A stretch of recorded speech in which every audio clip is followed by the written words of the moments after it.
Hello guys! Kumusta kayo lahat? Isa na namang recipe na madaling lutuin ang aking ibabahagi sa inyo. Ang chicken mechado.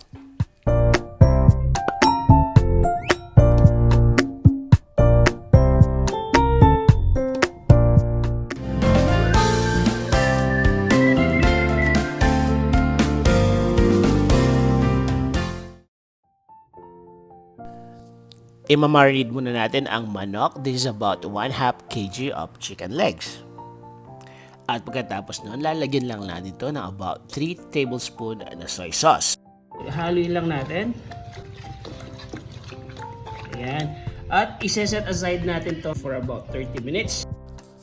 Instead na gas range, gagamit tayo ng kahoy para magluto. Papainitin lang natin itong ating kawali at kapag mainit na, maglagay tayo ng about 3 tablespoon na cooking oil. Ang una natin gagawin, isi-sear natin ang minarinade na chicken legs.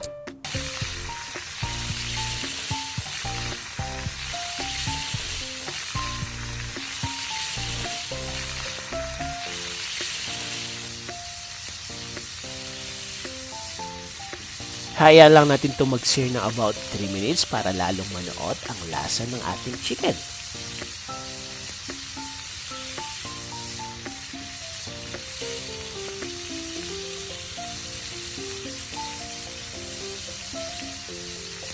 At after 3 minutes, balik pa rin natin guys. So, look at this. Golden brown na yung chicken natin. Ayan, sarap nito guys.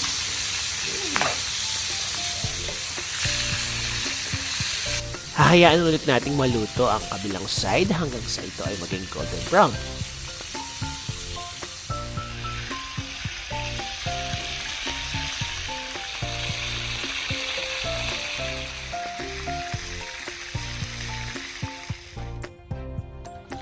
Alright, so after another 3 minutes, pwede na natin kunin yung ating chicken.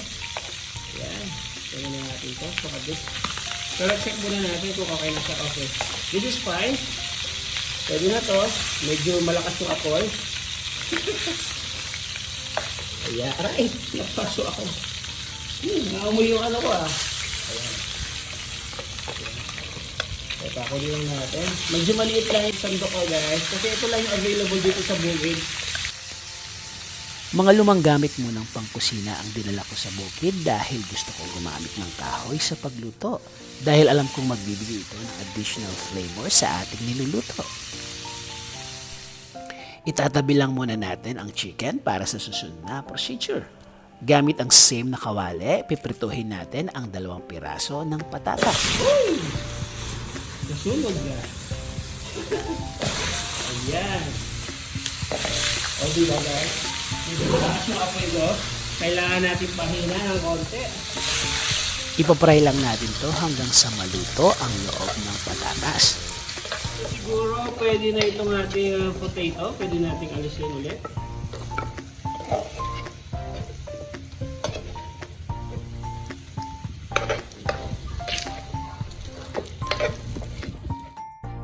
Pagkatapos nito, gamit ang same na kawali, pwede tayong mag-isa.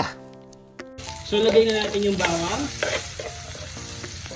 At isunod na rin ang sibuyas kasi medyo malakas ang apoy. Ayan. Lagay na rin natin yung red bell pepper.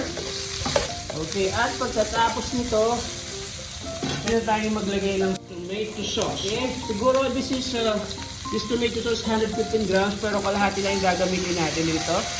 Since 1/2 kg lang yung ating chicken. Ayan. Lagyan mo rin tayo ng paminta. Ayan.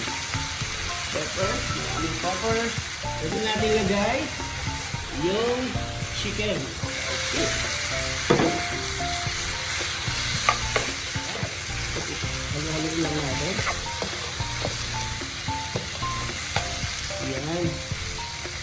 Kapag nahalo na maigi, ilagay natin ang natitirang sauce na pinang-marinate natin. Maglagay na rin tayo na about 2 tablespoon na soy sauce. At para hindi matuyo habang pinapalambot natin, maglagay tayo ng 1/2 cup na water. Maglagay na rin tayo ng a pinch of salt para magtiken ang sarsa ng ating niluluto. So guys, tatakpan lang natin to at hayaan lang natin itong mag-simmer hanggang sa tuluyan ng lumambot yung meat ng chicken. Okay? Ayan. After about 10 minutes, check natin.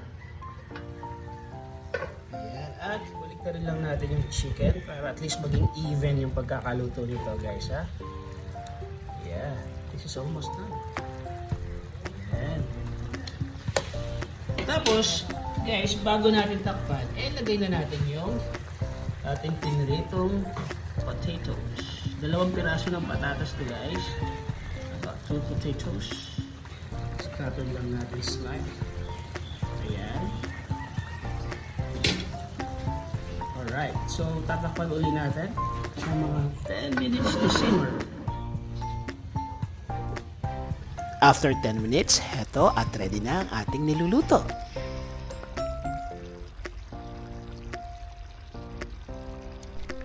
Presenting ang ating chicken mechado.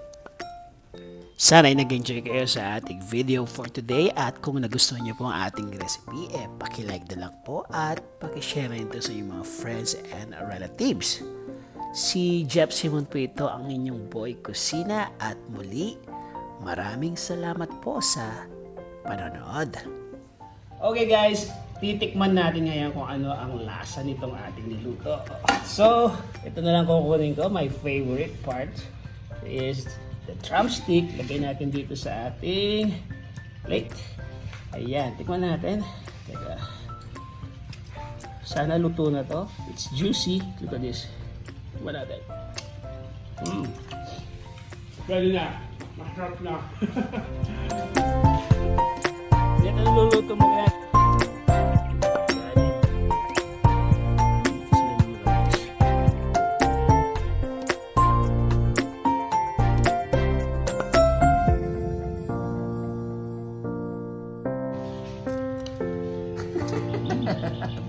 Baka video na ba eh. Sububuan na. Tamad na gulo.